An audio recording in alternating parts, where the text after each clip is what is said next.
The chance to shape your future is here. Learn and connect with exciting new opportunities.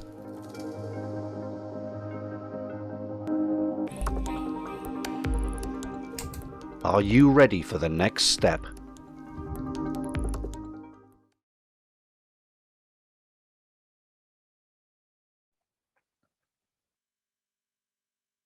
Hello, everyone.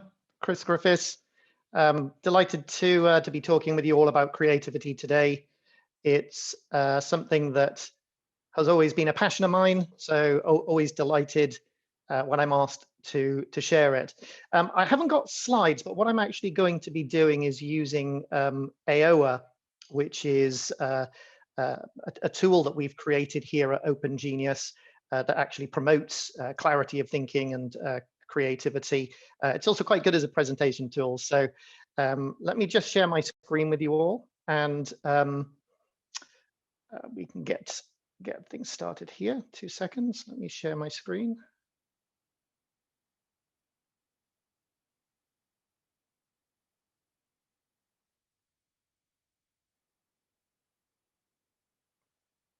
Okay.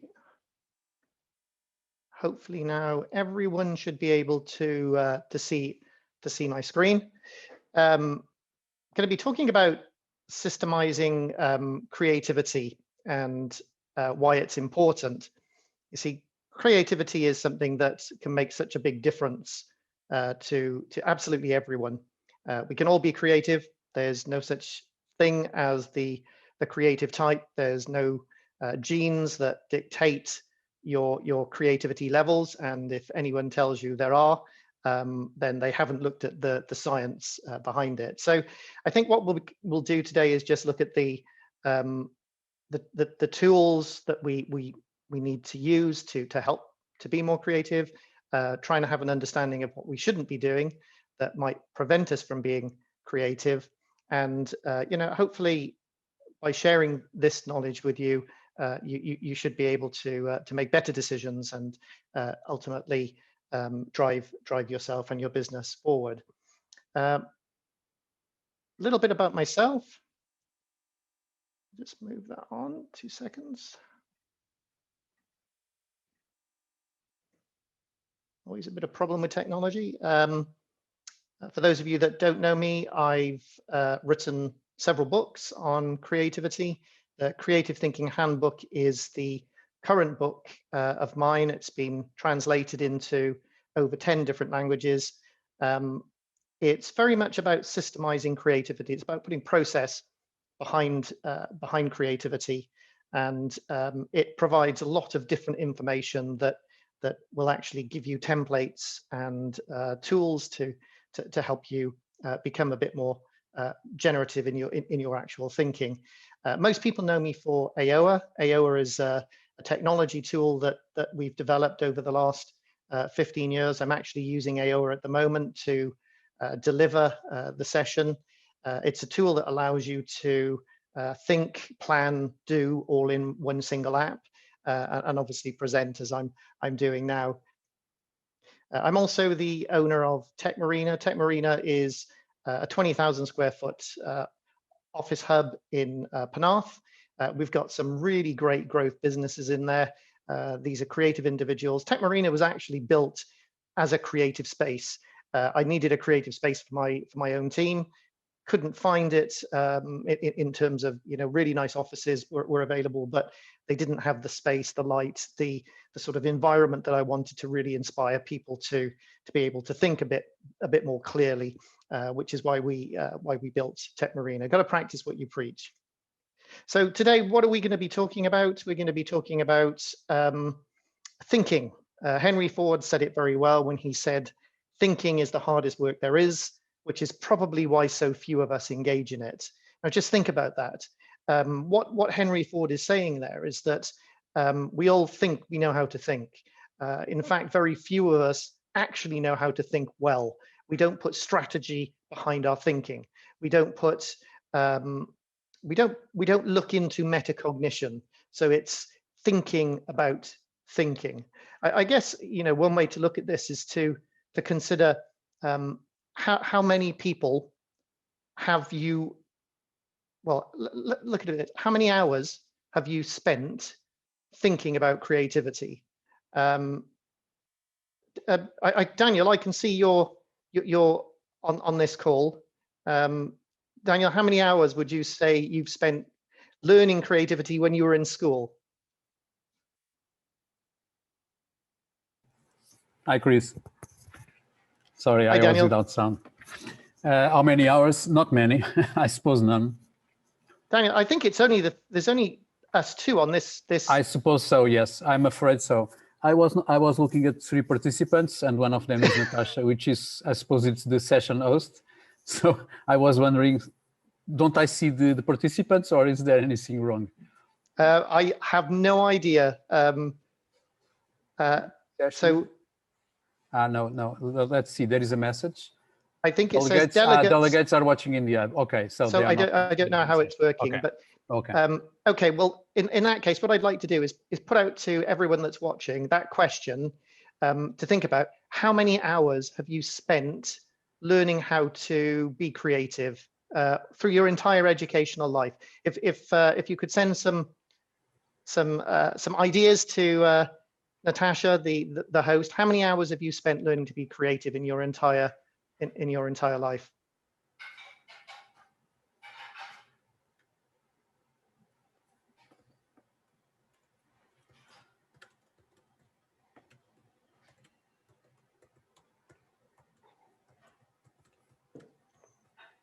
I think there's a delay with the chat, so I'm not getting any responses. But when I ask that question around the world, most people will say that they spend very few hours learning how to be creative, learning how to think, learning how to solve problems. I mean, how many of us had creativity 101 lessons? We just haven't had that. Now this is the issue, that if we don't know how to be creative, then we need to learn how to be more creative.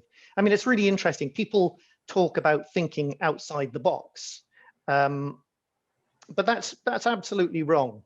Thinking outside the box is a misconception. You need to think without the box, and you need to understand what the box is before you can even remove it. And the box is made up of all of your beliefs and fears and experiences.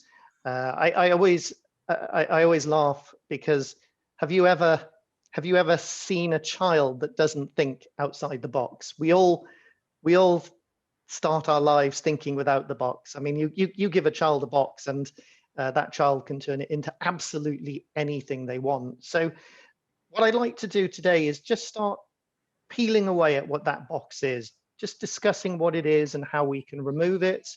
And, you know, if I can do that, if I can just remove a few of those sides of those boxes, you'll be more creative. I guarantee it. The World Economic Forum, obviously one of the largest organizations that actually do analysis into what is important in the workplace.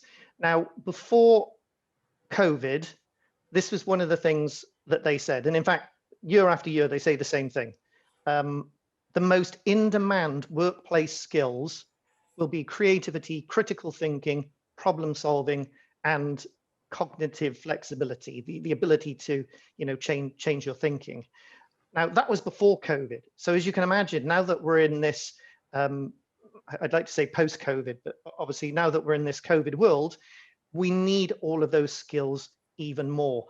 But therein lies the rub, as Shakespeare would say, because, you know, we weren't taught how to be creative. We weren't taught how to put systems behind our creativity. And, you know, ultimately, it's all about making better decisions.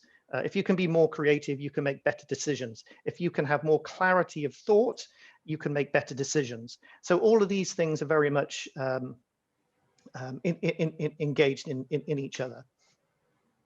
So, you know, in terms of working from home and the impact on creativity, there's been good, there's been bad, and there's been very ugly.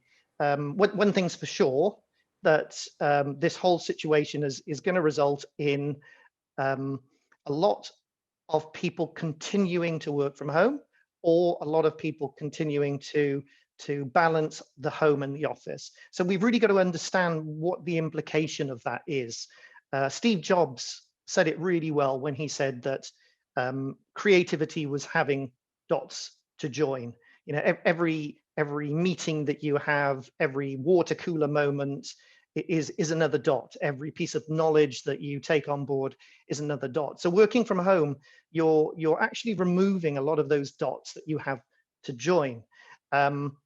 There are ways that we can compensate for that, but what I'm actually seeing at the moment is a lot of people are overcompensating, and they're doing it wrongly. So let's just dig into that a bit more in a bit more detail. This is a serious question, a really serious question, because the answers to this question really dictate what we should be doing more of. So please fire out some answers. You know, where do you get your best ideas? Typically, where are those good ideas? Where do they come from?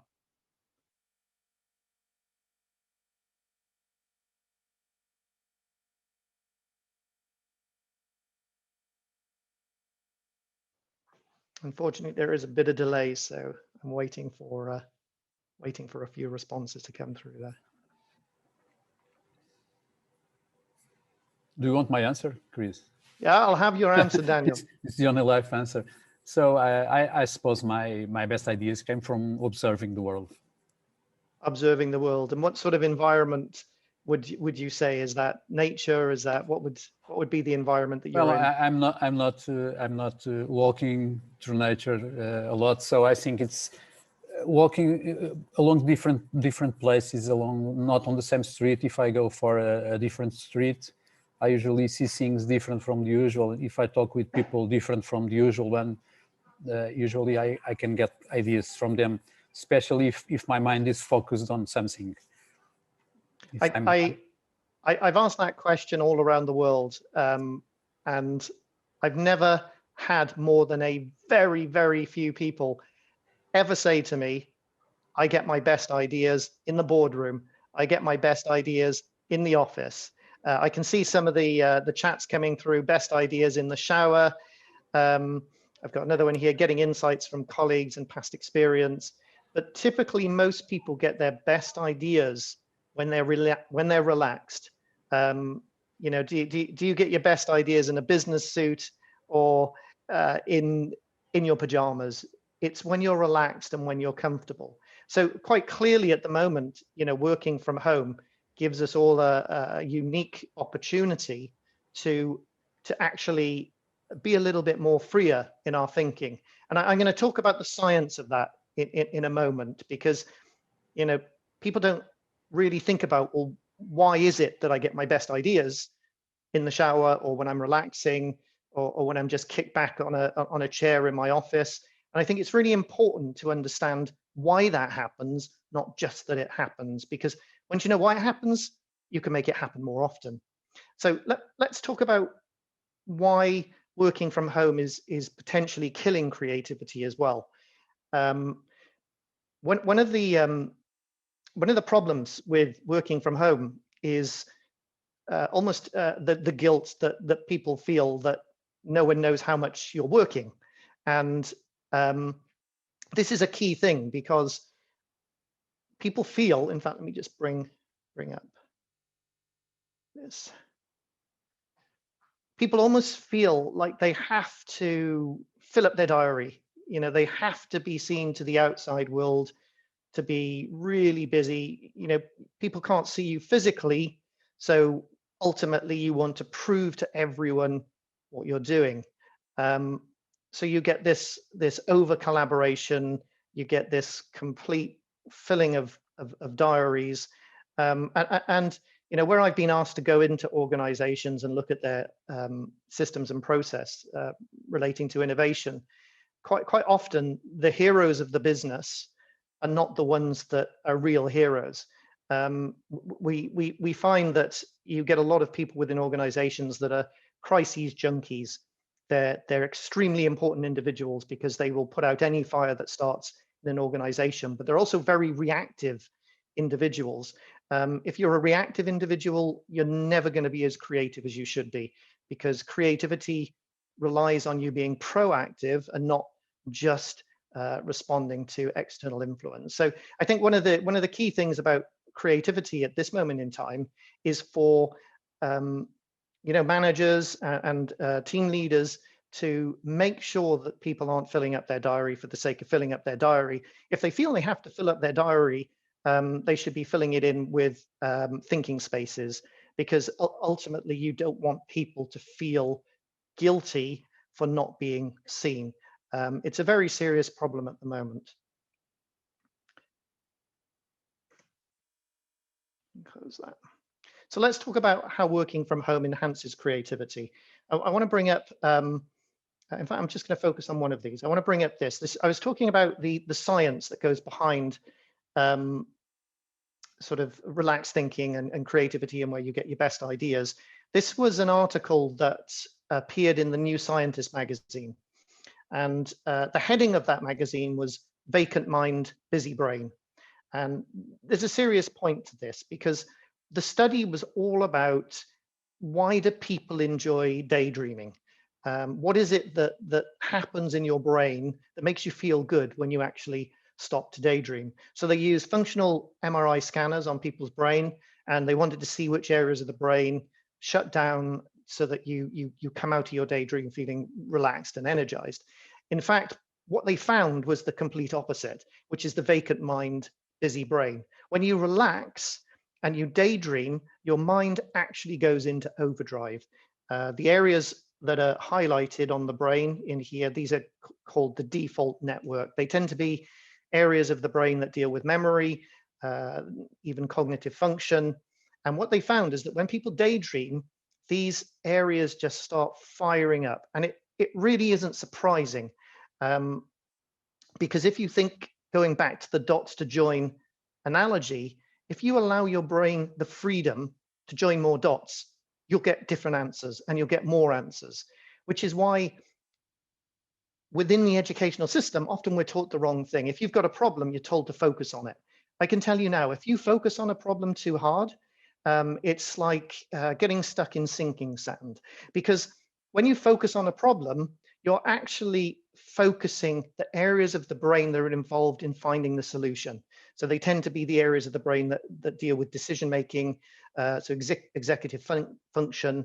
And what happens is you're actually limiting the amount of resource that your brain has to join more dots together. Now, daydreaming, it sounds like a mental luxury, but it is the most powerful tool you have in terms of creativity. So when I talk about daydreaming, what am I talking about? It's not, getting a cocktail and thinking about the next holiday. Well, it could be, but not in the sense of how it's going to help you personally or your business. So the great inventors of the past, they had a different terminology for daydreaming. They called it thought experiments. So they're focused daydreams. So really what you should be doing as if you're a manager of people, is you should be giving people time to think, but they have to think with focus. They have to be able to relax. And working from home has allowed more of that freedom than ever before. So there is an opportunity here, as long as we don't allow people to get bogged down in just doing things in a effort to show everyone how busy they are. That is not effective. At AOA before lockdown, if I saw members of my team not getting away from their desk, they'd be in trouble for it, because I wanted to see them out in the atrium daydreaming about what their issues and problems were, because I know they're going to be so much more effective than just sat at their desk trying to implement a solution, because is it the right solution is the question. Let me close that. Now, this is another consideration. Now, we've all started using more tools. Obviously, since lockdown, we're very reliant on technology. That's good and that's bad. And I think we've got to be very, very cautious in terms of what technology we use.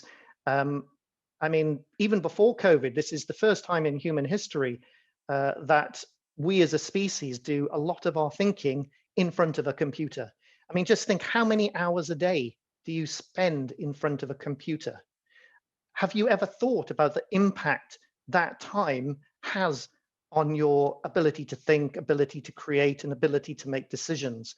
You know, I wish I had more time, but I could give you so many examples of how over-reliance on data leads to bad decisions. Obviously, the more you use technology, the more data you've got, and you've got to be very careful to balance the data with other elements of information.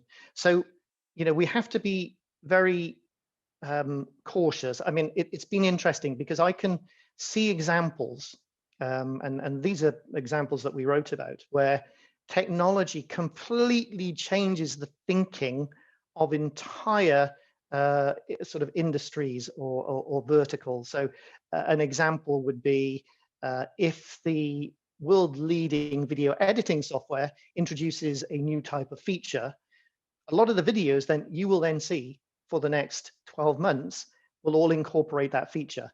So what has happened is the technology has actually led to the direction that people are going into rather than people deciding. So you have to take control of the technology. I mean, focusing on innovation and creativity, as we always have at Open Genius for the last 15 years. This is a question that we've seen a lot of technology companies try and answer. You know, do you want to do things quicker? Use our task management software. It's the wrong question to ask. You shouldn't be asking people, do you want to do things quicker? I could help you do things quicker, but if they're the wrong things to do, would I be helping you? So you want to do the right things quicker. So there's been an over-reliance on using technology just to be busy, to get more things done. But if those things that you're doing aren't the most appropriate things to be doing because you haven't gone through the right thought process beforehand, again, you end up in this very reactive state of thinking, and it's very dangerous. If your organization is reactive, it's like the dog barking syndrome. You know, if one of your competitors comes out with a new feature or a new product, you see all the competitors in the industry start barking. So it's like a dog goes out in the backyard, starts barking, everyone else's dogs in the backyard start barking. You focus on the competitor's new feature or new product, whereas you might be better focusing on something else. You might not as well, but you have to take that into consideration. And a lot of organizations don't. I mean, we've fallen foul of that many times, and we think we know what we're talking about, but we still make mistakes. So you know, cognitive errors are so easy to make, even when you study this field. If you haven't seen this video, this is a great video. It's only a 3-minute video. I'm not going to play it today, but it really builds on what I was just saying. There's a video with Bill Gates and Warren Buffett, and they're talking about what's made them effective. The video is called "Busy is the New Stupid," and just think about that, because at this time with COVID, you know, we don't want people to be stupid. We don't want them to be over busy.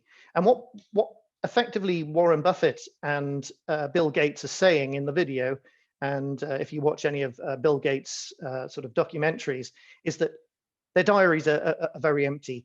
They give themselves time to think. They give themselves time to walk in nature. Just like Daniel said earlier on, you know, it's about having the ability to do the focused daydreaming. If you're busy all the time, it's not going to happen.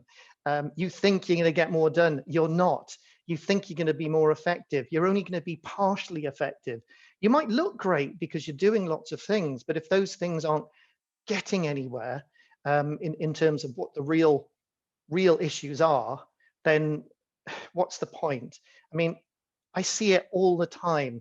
People look for complex solutions to very simple problems. The reason for that is that they don't look at things objectively because they don't use the right tools or the right strategies or the right processes to do so. And this is one of the reasons why we created AOA. AOA was built on the back of several technology products we had. We had mind mapping products, we had task management products, we had whiteboarding products. And what we found is that people like the products, and you know, they helped us be successful for a long time. I mean, one of our products, iMindMap, became the #1 selling product on Amazon for software in Japan. And you know, that was above Call of Duty, which even my son couldn't believe that we were above Call of Duty for a few weeks. But they weren't solving the problem because they were all individual software tools that didn't encompass everything together. So information was all in different contexts and in different places. So AOA was about how we solve that. And this is an article that I found. Again, it was before COVID. Actually, it was by IDC, obviously the analyst firm. And what I found interesting here is that, you know, before COVID, workers on average were using 7.5 software applications to get their day job done. 7.5 software applications. That means your data is spread across 7.5 software applications. You might try and stick them together with duct tape integrations, but unless you're a real power user and a techie, that's very difficult to do. Now with COVID, people are using even more technology products. So that's not an environment that you want to be in, where information loses its context. Using the right tools at the right time is vitally important. But what we find a lot of the time, very similar to this information from IDC, is that people spend so much time switching between applications, so much time trying to find the documents they need and the data they need. The dots are so separate, they can't join them. So going back to creativity is having dots to join, solutions is having dots to join. The more dots you've got, the quicker you can find the solution, the better the solution. So we've just got to be careful in terms of, you know, the technology that we use, and we have to try and minimize it. I'm sure a lot of you now are getting to the point where somebody sends you a link saying try this. You know, it's the apathy is there, and you know, it's too much. It's just overload. Let me show you some examples in AOA. This is a mind map in AOA, by the way, but we have whiteboards. Whiteboards are where you would do your blue sky thinking, your post-it notes, your scribbles. You literally do your free-form thinking in a whiteboard and capture those initial ideas. Mind mapping is where you build on those ideas, where you filter and you sort them, and then you could actually manage that in terms of the task management side. Now, AOA is an intelligent visual workspace, and it produces that sort of ideal mix of elements that is required in team collaboration.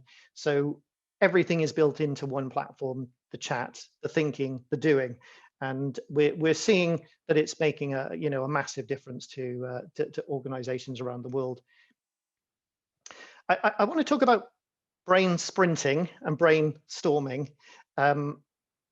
I've worked with some of the most creative organizations in the world. I've been very lucky. I've worked with royal families, religious leaders like the Dalai Lama. I've worked with Nobel laureates. And it's really interesting because what I see is that individuals think they know how to brainstorm, but they don't. They follow broken processes. They don't understand why brainstorming is not as effective as it should be. I mean, the first thing to consider is that, you know, brainstorming is part of the innovation process, and innovation is not an event. Innovation is a process. It's a continual process. So, you know, it upsets me and frustrates me when you see organizations that have strategy days and strategy weekends, and that's the limit of their brainstorming and their sort of innovation process, because the next day things could change massively. So it has to be continuous. But let's look at how you shouldn't brainstorm to start with, because again, if you know, this is just one takeaway that you could get from today, it'll make a big difference to you. Let me just bring up an image here. Now, okay, it could be a video conference. It could be, you know, hopefully in a few months' time when we've all had our vaccine. It could be a face-to-face meeting. But effectively, people think that brainstorming is getting together as a group and discussing ideas and building on those ideas. Brainstorming actually needs a process. And when a group like this is together, either on screen or off screen, they're not brainstorming. They're actually in a different stage of the process. They're more in an analytical mind mind frame. Because let's just imagine the lady in the center of the screen there puts forward a suggestion or a solution to a problem. She automatically puts everyone else in that room in a reactive state of thinking. So everyone else involved in that video conference or that room is then going to be thinking one of three things. I agree with it, so I'm going to bring confirmational information. That leads to confirmational bias. I disagree with it, and if they're disagreeing with it, all they're focusing on is the reasons why they disagree with it, which means they're being analytical and reactive. And the third response is obviously they're not sure, going to sit on the fence. I mean, potentially there's a fourth one, you know, if people aren't listening and they can't be bothered. But effectively, you're not using everyone to the best of their ability in that session to come up with ideas.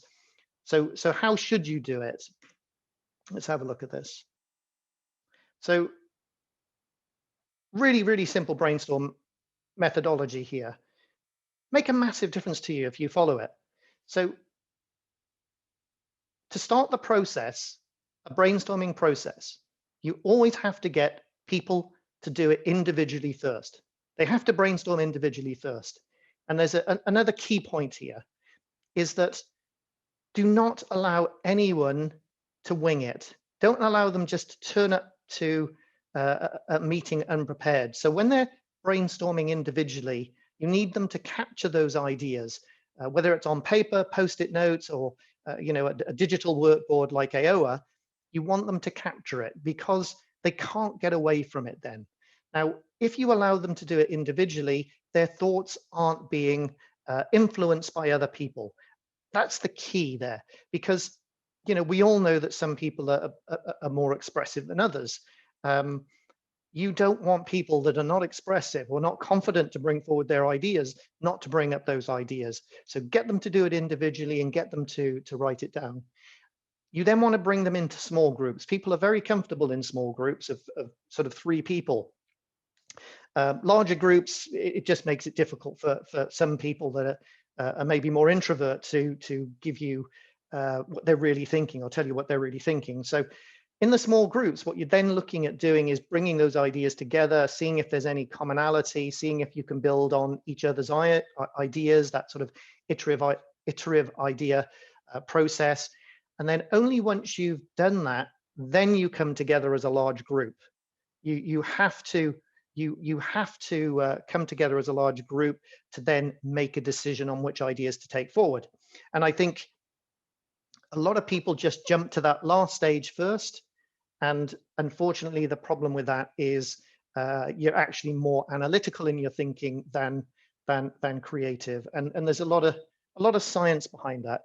Now, there's something else you can do that can make this so much more effective. Let me close that. We talked about where you do your best thinking and when you do your best thinking. A brainstorm session is a single brainstorm session should always be avoided unless it's a time critical situation. Now, brain sprinting is so much more effective than brainstorming. Brain sprinting is where you split up a brainstorm into multiple sessions. So really what you're looking at is multiple 30-minute sessions. And the reason for that is, I keep going back to dots to join. Your brain likes to incubate ideas. even your memory increases after an event for a short period of time.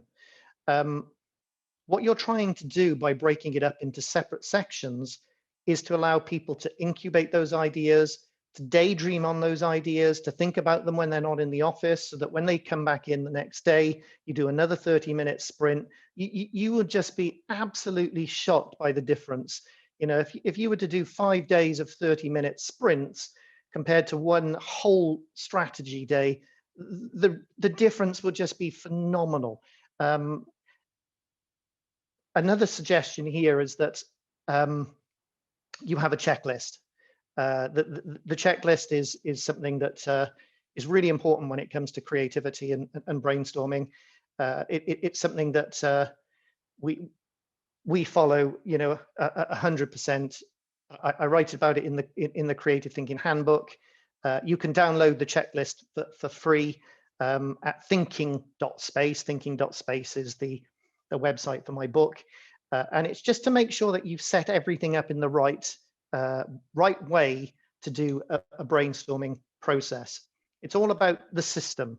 It seems like an oxymoron, doesn't it? Creativity and systemizing it, but it does make such a big difference. So why do we want to be more creative? We want to be more creative so that we can make better decisions. I mean, effectively, we are decision-making machines. From the moment we wake up to the moment we go to sleep, we're always making more decisions, and we want to make better decisions. Now, some of them are very small and irrelevant, but some can make a material difference to our lives and to our businesses. So, that clarity and objective thinking is so important. I mean, if we were to take some examples here, let's look at a personal example. Let's open this. So this is where you'd use something like AOA to define your personal goals. So this is a mind map. Here you would look at your different goals relating to people, career, health, wealth, where and what you want to grow. And you can literally just build up your mind map over time, set your targets, set your deadlines, mind map how you're going to do it. It's much more powerful having it in this format than just saying to yourself, this is what I'm going to do. You need to have a plan, you need to have a structure, and that will help you make better decisions because you're mapping out and getting more clarity on the overall picture.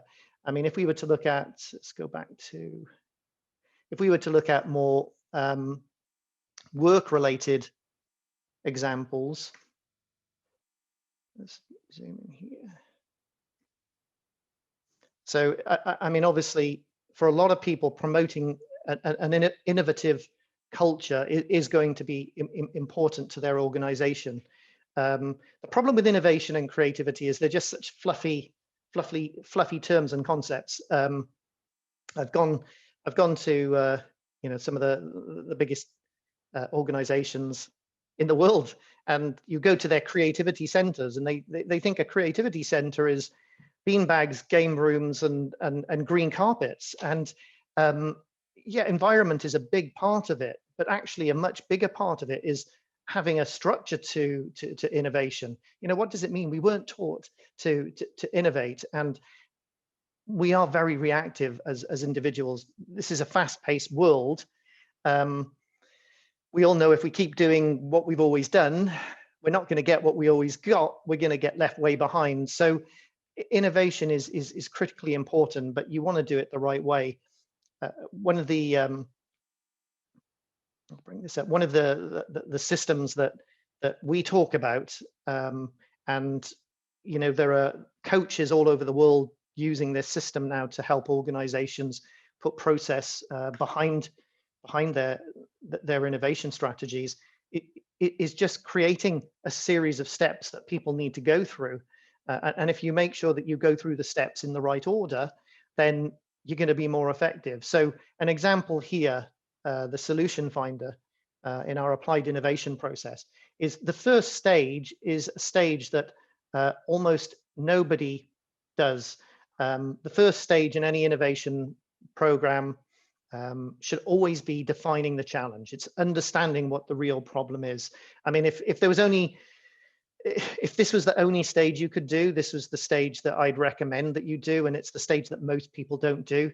I mean, Einstein himself expressed it very well when he said, you know, if I had 1 hour to save the planet, I'd spend 55 minutes defining the problem and 5 minutes finding the solution. Now, that ratio might not work out all the time, but actually, if you don't really understand what your problem is and what solution you're looking for, you end up solving the wrong problem. I mean, most people solve the most obvious problems. They don't really solve the key ones. To define a challenge and understand a problem, you need to use certain tools and processes. We've built that into AOA so that people can do that. And obviously we write about it, and you know, there's a lot of coaches and consultants that train individuals on this basis. And again, you can download that for free from thinking.space, not thinkingspace.com, thinking.space. If you just go to the free resources, you'll be able to download lots of templates. And if you wanted to use the templates in a technology setting, you could do that within AOA. I'll show you that in a moment. In fact, I'll show you that right now. So we could see this with the issue is people don't know how to capture that information, how to define those sort of problems, and within AOA we've created a huge library of templates that people can just literally jump into and get their team to start capturing key ideas, key points. So 5 wives, 1 husband. That's the what, why, who, where, when. How, Canvas. BCG Matrix is a very popular strategy. Boston Consulting Group. I mean, we've got hundreds of different types of strategic tools you can literally just start using straight away and share them with your team so that they can add ideas. Eisenhower Matrix is a very popular one. It's the sort of urgency, importance, measuring graph, employee onboarding, goal setting templates. I mean, there's absolutely loads. I mean, this is one that I'm seeing a lot of organizations using, which is really simple. It's just objectives and key results, the OKR type of maps. But if you get a chance with AOA, AOA has a free version anyway, so you know, you can start using these templates to put some structure behind your thinking. Why is creativity so important? I guess just to confirm, I've got a note here in the chat. So it is thinking.space. So www.thinking.space. So I've just put that in there. If you go to thinking.space, you'll be able to get all of those resources for free. And obviously, if you go to aoa.com, you'll be able to sign up for a free version of AOA and use the templates within AOA as well. This is a really interesting one. If we were to play a sort of a game now, a thought experiment game, and I was to ask you to go back in time to the day before the iPhone 1 was launched. So you've never heard of the iPhone 1. You don't know what the iPhone is. You have no idea that it's even coming. Now, what I want you to think now, just spend a minute or two thinking about what were the key drivers for mobile phone manufacturers to sell their phones at that time. So the iPhone didn't exist. What was driving mobile phone sales? What was Nokia trying to focus on to get people to buy more phones? Just have a think about that.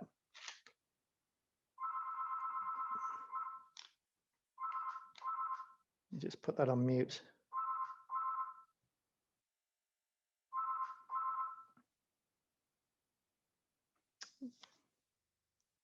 If anyone wants to throw some ideas out, what were the main drivers in that mobile phone industry before the iPhone 1 was out?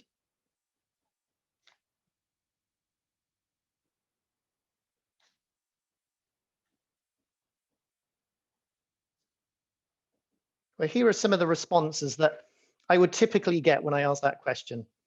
Size, mobile phones were getting smaller. I mean, some of those Nokias and the flip phones were tiny. Price, mobile phones were actually coming down in price. There was a lot of price erosion in the marketplace at that point. Signal strength was improving all the time. Battery life was getting incredibly long. I mean, some of the phones would last for over a week. Now, just think about that. These were key market drivers at the time before the iPhone was released.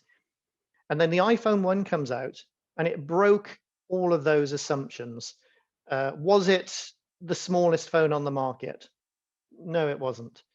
Did it have great signal capabilities? I think even up until iPhone 4, it didn't have great signal. If you held it in the wrong place, you couldn't get signal. So it must have had a fantastic battery life then, the iPhone 1. Well, if it lasted 24 hours, you were lucky.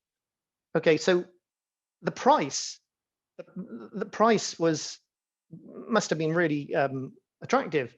No, it was the most expensive phone on the market. So basically what Steve Jobs had done is he'd challenged all of the assumptions in his current market space at that time.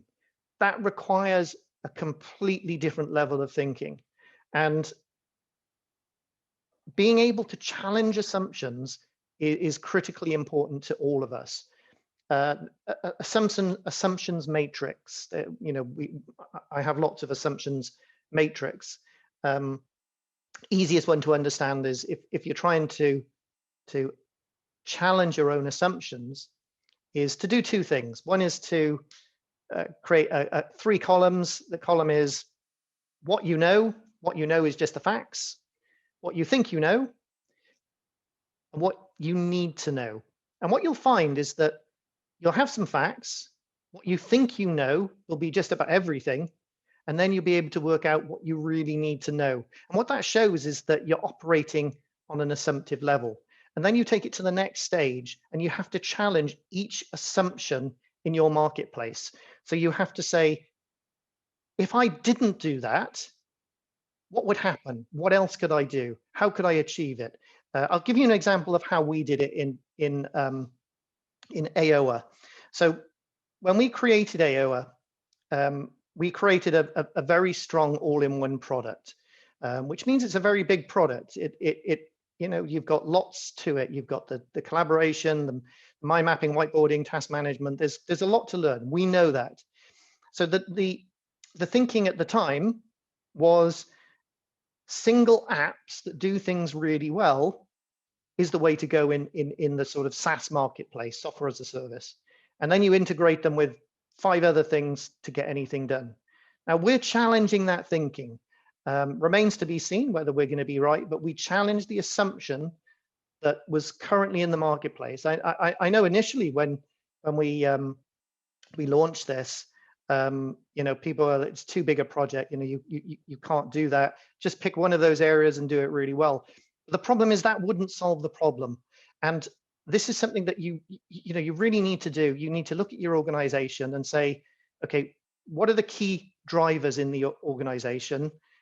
How can we take them away and do something else? It's really a question for you. Do you want to be market driven or do you want to be the market driver? If you want to be the latter, then you have to do something different. And obviously the more creative your team can be, then the more likely is that that's going to happen. Yes, you can help yourself be more creative, but actually if that's the least of your worries. Your main goal should be inspiring everyone else around you to be more creative, because that will have a much bigger effect on your organization. So let's go back here.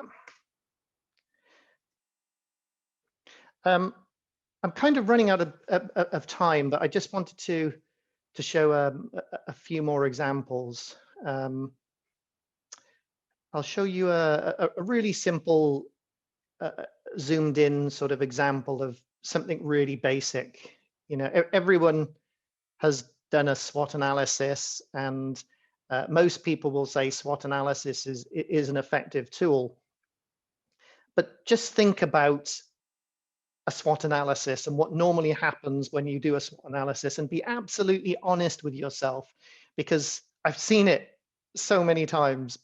Organizations, they get together and they do their SWOT analysis, and then you get back to them a few days later or a week later, and you ask them, well, what's happened with that SWOT analysis?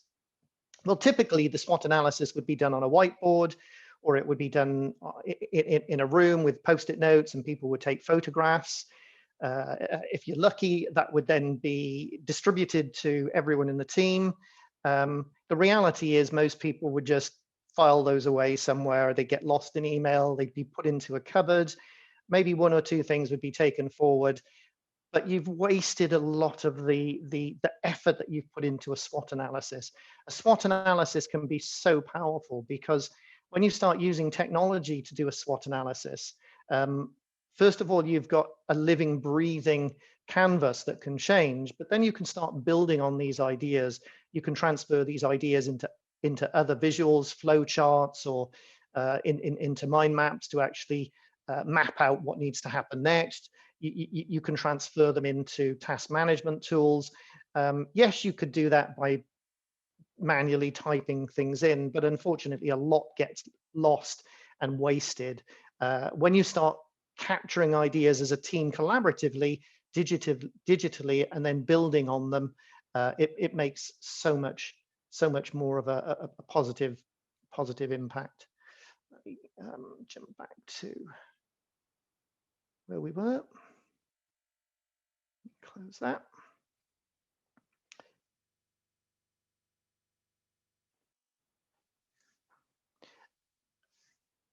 This is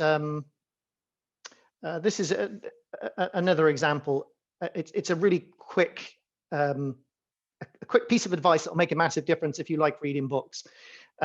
This is a mind map actually about my book. It's a chapter from the book, which is defining the challenge. But what you'll find is a lot of people read a lot of books, and they're good books, but they don't capture anything from those books. With a mind map, you can capture the key points of a book, and then you can literally reread that book in less than a few minutes, because you're just then capturing the key information. But more importantly than that, and again, this is where I really like what we've achieved in AOA, is that if you capture key points from a book or a speaker or whoever it is, you can actually turn them into action. You don't lose them. They're there. They're just not notes on a piece of paper. So it's a great way of capturing sort of information and then building on it. Again, this is going back to, it's all about having more dots to join. The more dots you've got to join, and the better the picture you're going to be able to create.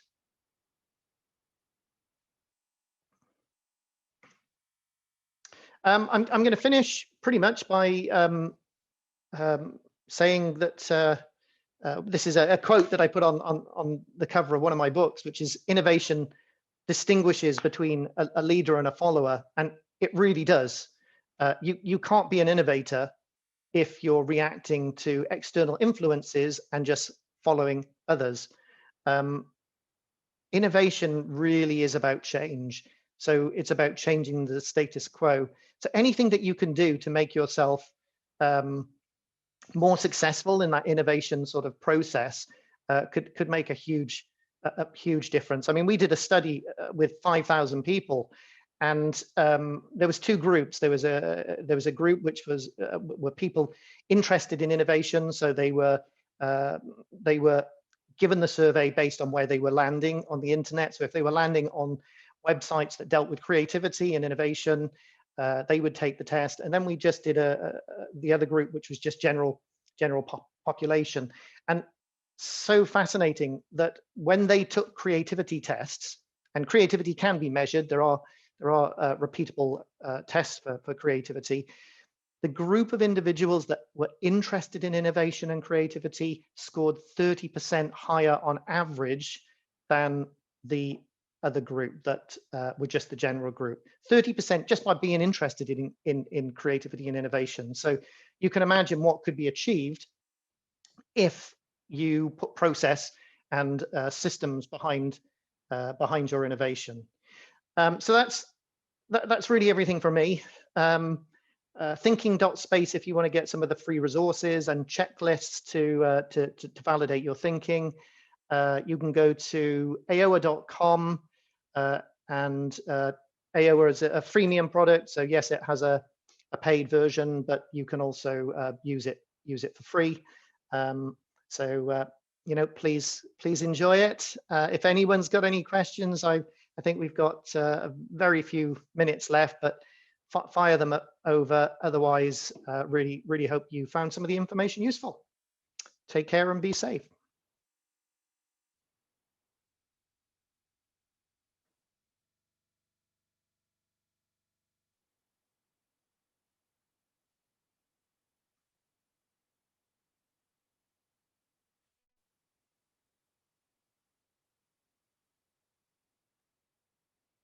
Thank you for joining the Emerging Tech Fest.